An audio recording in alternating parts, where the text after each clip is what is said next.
খুব কমন কিছু প্রশ্ন। আমার একটা ৪ কাঠার বিল্ডিং আছে, আমাকে কিছু রেন্ডার করে দেন। অথবা আমার একটা ৮ কাঠার প্রজেক্ট আছে, আমাকে একটা অ্যানিমেশন করে দেন। অথবা আমার ১০ কাঠার একটা প্রজেক্ট, আমাকে বিল্ডিং এর 3D দেন, রেন্ডার দেন, অ্যানিমেশন দেন।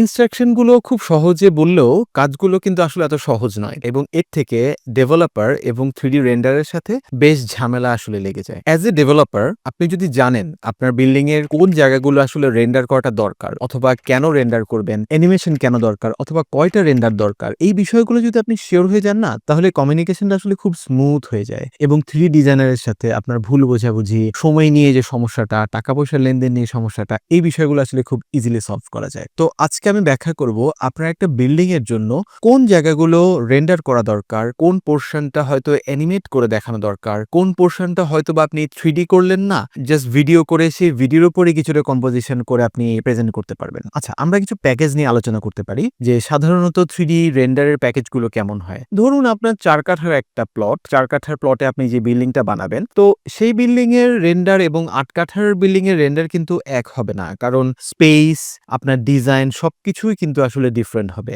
ধরুন ৪ কাঠার একটা প্রজেক্ট, ৪ কাঠার প্রজেক্টে আমরা আসলে কি রেন্ডার দেই বা কি রেন্ডার আপনি এক্সপেক্ট করতে পারেন 3D ডিজাইনার থেকে। আমরা কিন্তু এখানে ডিসিশন নিচ্ছি এমনভাবে যে আমাদের বিল্ডিং এর ডিজাইনটা আসলে কমপ্লিট, একজন 3D ভিজুয়ালাইজার শুধুমাত্র আপনাকে রেন্ডার করে দেখাবে বা অ্যানিমেশন করে দেখাবে। তো ৪ কাঠার প্লটে বিল্ডিংটা 3D করার পরে যেই জায়গাগুলো নিয়ে আপনি আসলে ফোকাস করতে পারেন, লেটস সে বিল্ডিং এর ফ্রন্ট বা বিল্ডিং এর ফাসাদটা আপনি দেখাতে যাচ্ছেন, তো এটা কিন্তু একটা ফ্রন্ট এলিভেশন রেন্ডার দিয়ে খুব ইজিলি দেখানো যেতে পারে। বিল্ডিং এর ২ সাইড থেকে দুটো আপনি পার্সপেক্টিভ রেন্ডার দিলেন, এতে করে বিল্ডিং এর অ্যাঙ্গেল, বিল্ডিংটা অ্যাঙ্গেল থেকে দেখতে কেমন লাগে অথবা সাইড থেকে দেখতে কেমন লাগে, এই বিষয়গুলো আপনি ইজিলি ফুটিয়ে তুলতে পারেন। আবার অনেক সময় দেখা যায় বিল্ডিং এর সামনে এবং পিছনে দুদিকেই কিন্তু রাস্তা চলে যায়, তো আপনি দুই দিকের এন্ট্রিটাও আসলে ইম্পর্টেন্ট। সেক্ষেত্রে বিল্ডিং এর ফ্রন্ট সাইড, বিল্ডিং এর ব্যাক সাইড, বিল্ডিং এর সাইড ভিউ সবই আসলে আপনার জন্য দরকারি হয়ে উঠতে পারে। তো আমি যদি একটা সামারি বলি, ৪ কাঠার একটা প্রজেক্ট যদি আপনি একটা 3D ডিজাইনারকে দেন, সেক্ষেত্রে আপনি হয়তো বিল্ডিং এর ফ্রন্ট একটা রেন্ডার পাচ্ছেন, বিল্ডিং এর ব্যাক রেন্ডার পাচ্ছেন এবং ২ সাইড থেকে ২টা ভিউ রেন্ডার পাচ্ছেন। এতটুকুই কিন্তু আপনার ৪ কাঠার প্রজেক্টটা এক্সপ্রেস করার জন্য যথেষ্ট। এখন যদি আপনার লিফট লবি স্পেস গুলো স্পেশালি ডিজাইন করা থাকে অথবা আপনার যদি খুব ভালো একটা নাইস সিটিং এরিয়া যদি আপনি থাকে বা দেখাতে চান, সেক্ষেত্রে সেগুলো রেন্ডারের ক্ষেত্রে আসতে পারে। আর রুফের বেসিক কিছু ডিজাইন যদি করা থাকে, সেক্ষেত্রে আমরা 3D তে দেখাতে পারি। এখন আসি প্রজেক্টটা যদি একটু বড় হয়, ধরুন ৮ কাঠা বা ১২ কাঠার একটা প্রজেক্ট। এখন ৮ কাঠার ১২ কাঠার প্রজেক্টে কিন্তু অনেকগুলো ফ্যাসিলিটিস থাকতে পারে, অনেক স্পেস থাকতে পারে, অনেক ওপেন স্পেস থাকতে পারে, যেগুলো বিল্ডিং এর খুব ভালো সেলিং পয়েন্ট হতে পারে। আমি ধরে নিলাম ৮ কাঠার প্রজেক্ট আপনি করাতে চাচ্ছেন বা ১২ কাঠার প্রজেক্ট করাতে চাচ্ছেন। এখন এখানে বেসিক রেন্ডার গুলো, প্যাকেজ গুলো কিন্তু ঠিকই থাকছে। বিল্ডিং এর front render, back render, side view, এগুলো কিন্তু মোটামুটি বেসিক। এগুলো আসলে সবাই দিচ্ছে। এগুলো আসলে মোটামুটি বেসিক। 3D যারা করবে তারা এই অ্যাঙ্গেল গুলো আসলে আপনাকে দিবে। এখন আপনি যদি বাড়তি কিছু চান, বাড়তি আসলে একটা 3D ডিজাইনার থেকে কি চাইতে পারেন? যেটা হয় অনেক সময় দেখা যায় যে রেন্ডার দেওয়ার পরে আপনি হয়তো ডিসিশন দিলেন যে রুফটা একটু করে দেখান অথবা লিফট লবি স্পেসটা যদি একটু দেখানো যায়, অথবা হতে পারে যে আমার গ্যারেজটা একটু দেখান বা বিল্ডিং এর ফ্রন্টটা একটু দেখান। তো আপনার একেকটা সেন্টেন্সের জন্য কিন্তু একটা 3D ভিজুয়ালাইজার প্রায় সপ্তাহখানেক সময় চলে যায়। তখন কিন্তু কনফিউশন হয়ে যায়, কিছু মনোমালিন্য হয় অথবা কাজের আগ্রহটা আপনি হয়তো দেখতে পারেন যে ১ম দিকে যে সার্ভিসটা দিচ্ছে আপনাকে পরের দিকে সেই সার্ভিসটা দিচ্ছে না। এটা খুবই কমন একটা ঘটনা। এই ঘটনাগুলো এভয়েড করার জন্য যেটা দরকার হয়, প্রথমত একটা ডেভেলপারকে জানতে হবে কোন পোরশনগুলো রেন্ডার দেওয়াটা ইম্পর্টেন্ট এবং স্পেসিফিক ইনস্ট্রাকশনটা দিয়ে যাওয়া যে আমার বিল্ডিং এর জন্য এতটা রেন্ডার লাগবে, ৮টা বা ১০টা রেন্ডার লাগবে অথবা ১২টা রেন্ডার লাগবে। এই ডিলগুলো যদি আপনি প্রথমেই ফিক্স করে নেন, তাহলে এই কমিউনিকেশন গ্যাপটা আর হয় না। তো আমরা ধরে নেই একটা ৮ কাঠার প্রজেক্টে বা ১২ কাঠার প্রজেক্টে আপনার বিল্ডিং এর কমন স্পেস গুলো আমরা রেন্ডারে দেখাচ্ছি। তো বিল্ডিং এর front render, back render, side render, এসবের পাশাপাশি আর কি দেখানো যেতে পারে বড় প্রজেক্টগুলোতে? যেমন ধরেন আপনার গ্যারেজে আসলে গাড়িগুলো রাখার পর প্র্যাকটিক্যালি আসলে কেমন লাগবে, এটা কিন্তু 3D তে খুব সহজে দেখানো যায়। আবার এমন হতে পারে যে আপনার লিফট এবং লবির স্পেসটা খুব চমৎকারভাবে ডিজাইন করা। আপনি হয়তো ওখানে ইম্পোর্টেড কিছু মার্বেল বসিয়ে ডিজাইন করছেন বা কোনো টেরাকোটা বসিয়ে ডিজাইন করছেন। অথবা এমন হতে পারে খুবই কোজি একটা সিটিং এনভায়রনমেন্ট আপনার লিফট লবি স্পেসের আশেপাশে আছে। তো এই বিষয়গুলো 3D তে আপনি আনতে পারেন। এরপর আসা যেতে পারে অনেক সময় ডাবল হাইটের কিছু বিল্ডিং থাকে, যেখানে আমরা গ্রাউন্ডে সাধারণত পার্কিং এর ব্যবস্থাটা করি এবং ফার্স্ট ফ্লোরে reception, lobby, gym area, common space অথবা অথবা কোনো মিটিং রুম হতে পারে, এই জিনিসগুলো আমরা ফার্স্ট ফ্লোরে নিয়ে যাই। সেক্ষেত্রে কিন্তু গ্যারেজটাকে আলাদা রেন্ডার দেখানো যেতে পারে, ফার্স্ট ফ্লোরে যে স্পেশাল স্পেসগুলো সেটাকে আলাদা রেন্ডারে দেখানো যেতে পারে। তো দেখেন একটা বিল্ডিং এর যখন একটা বড় বিল্ডিং হয় তখন কিন্তু বিল্ডিং এর এক্সটেরিয়র রেন্ডারের সাথে সাথেই কিছু ইন্টেরিয়র রেন্ডার আসলে চলে আসে, যে ইন্টেরিয়র রেন্ডার গুলো আপনাকে বিল্ডিংটাকে সেল করতে যথেষ্ট হেল্প করবে। বিল্ডিং এর এন্ট্রি থেকে শুরু করে first space, living room, kitchen, dining, bedroom, study room, home office zone, অথবা আপনার বেডরুমের সাথে যদি কোনো টেরেস বা কোনো স্পেশাল ব্যালকনি থাকে, এই প্রতিটা জিনিস 3D তে আসাটা খুবই ইম্পর্টেন্ট। তো দেখুন আপনি একটা বড় প্রজেক্টে এক্সটেরিয়র রেন্ডার পাচ্ছেন, ইন্টেরিয়র রেন্ডার পাচ্ছেন, স্পেশাল জোনগুলো রেন্ডার পাচ্ছেন, এবং এর সাথে রুফ বা সুইমিং পুল যদি থাকে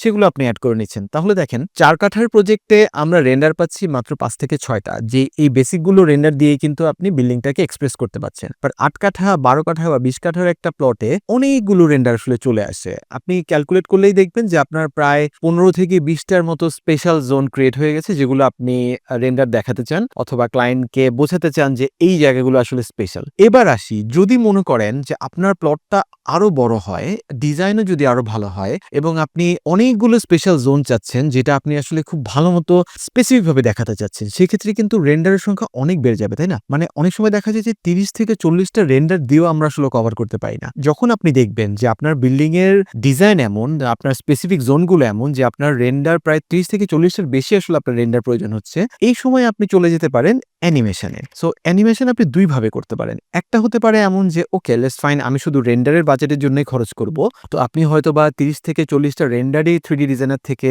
নিলেন। এরপর দুটা স্টেপে আসলে অ্যানিমেশনটা করতে পারেন। একটা হতে পারে যেটা যে একজন ভিডিও এডিটর আপনার সমস্ত রেন্ডার গুলো কিছু হালকা মিউজিক কম্পোজ করে অথবা কিছু ট্রানজিশন দিয়ে একের পর এক স্লাইড শোর মতো করে দেখালো, যেটা এখন খুব ট্রেন্ডি। সবাই বিল্ডিং এর স্পেশাল স্পেস গুলোকে টেক্সট আকারে লিখে এবং একের পর এক রেন্ডার স্লাইড করতে করতে আপনি পুরো বিষয়টাকে এক্সপ্রেস করলেন। এটা একটা ওয়ে অ্যানিমেশন করে দেখানোর। সেকেন্ড ওয়ে হতে পারে এটা যে লেটস সে আপনি মোবাইলে যেমন আমরা ভিডিও করি সেভাবে পুরো বিষয়টাই আপনি আসলে আনতে চাচ্ছেন, যেটাকে আমরা ডিটেইল 3D অ্যানিমেশন বলি। ধরে নেন আপনার বিল্ডিং এ যেই জায়গা দিয়ে গাড়িটা ঢুকবে, লিফটের সামনে যে ড্রপ অফ জোনটা আছে, গাড়ি আসার পরে আপনাকে নামানোর পরে আপনি হয়তো রিসেপশনে বসছেন, ওয়েটিং জোনে ওয়েট করছেন, এরপর লিফট দিয়ে আপনার বাসায় যাচ্ছেন, বাসায় যাওয়ার পর আপনার মেইন ডোর দিয়ে পুরো বাসায় ঘুরে দেখছেন, এরপর আপনি ছাদে যাচ্ছেন। এই জিনিসগুলো আমরা যেটা বলি যে ওয়াক থ্রু অ্যানিমেশনের মাধ্যমে পুরো স্পেসটাকে খুব সুন্দর করে এক্স্যাক্টলি রিয়েল লাইফ এক্সপেরিয়েন্স দিয়ে আসলে দেখানো সম্ভব।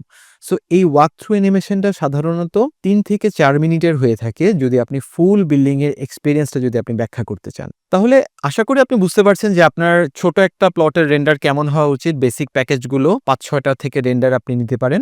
8 কাঠা বা 12 কাঠা বা এই ধরনের বড় প্রজেক্টগুলোতে আপনি আসলে কেমন জোন রেন্ডার চাইতে পারেন 3D ডিজাইনারের কাছ থেকে। এবার আসি, প্রজেক্ট যদি বড় ছোটটা বিষয় না, প্রজেক্টটাই যদি এমন হয় যে আপনার বিল্ডিং ডিজাইন ভালো সেটা বুঝলাম, তবে বিল্ডিং এর আশেপাশে সারাউন্ডিংস গুলো আপনার একটা সেলিং পয়েন্ট হয়ে দাঁড়িয়েছে। হয়তোবা বিল্ডিং এর ঠিক সামনে বেশ খালি একটা মাঠ আছে, অথবা বিল্ডিং এর ব্যাক সাইডে একটা লেক আছে। এমন হতে পারে বিল্ডিং এর খুব কাছেই কিছু স্কুল অথবা হচ্ছে শপিং মল অথবা মসজিদ আছে, যেটা আপনার কমিউনিটির জন্য খুব ইম্পর্টেন্ট। এই বিষয়গুলো আপনি আসলে যদি আপনার বিল্ডিংটা সেল করতে চান, এই স্পেসগুলো দেখানোটা খুব ইম্পর্টেন্ট। সেক্ষেত্রেও দুটো ভাবে কাজ করা যেতে পারে। একটা হতে পারে যেটা যে আমরা আপনার বিল্ডিং এর সারাউন্ডিংসটা পুরোটাই আসলে 3D করে ফেলবো এবং টোটাল 3D অ্যানিমেশনের মাধ্যমে বা 3D রেন্ডারিং এর মাধ্যমে দেখাবো যে কোন পোরশনে কি কি আছে। বিল্ডিং এর ফ্রন্টের খোলা মাঠ, ব্যাকের লেক, সাইডের মসজিদ, একটু দূরেই কোন শপিং মল, এই বিষয়গুলো সবই আমরা 3D করে দেখাতে পারি। আরেকটা যেটা এখন মজার বিষয় যেটা ঘটে যে সবাই যেটা করে ড্রোন শট। আপনি বিল্ডিং এর ওভারঅল সারাউন্ডিংসটা বিল্ডিং কনস্ট্রাকশনের আগে আমরা আপনাকে একটা ড্রোন শট করে দেব এবং বিল্ডিংটা 3D হওয়ার পরে কেমন লাগবে সে ড্রোন শটে আমরা মার্চ করে দেখাবো। এতে করে সুবিধা হচ্ছে আপনি ক্লায়েন্টকে খুব ইজিলি বোঝাতে পারবেন যে লেটস সে আপনার বসুন্ধরায় যে প্লটটা আছে ওটার পাশের লেকটা এমন, পাশের বিল্ডিংটা এমন, আপনার নেইবারহুডটা এমন, অথবা সামনের জায়গায় কখনোই যে আর কখনো বিল্ডিং উঠবে না, খালি মাঠ আছে।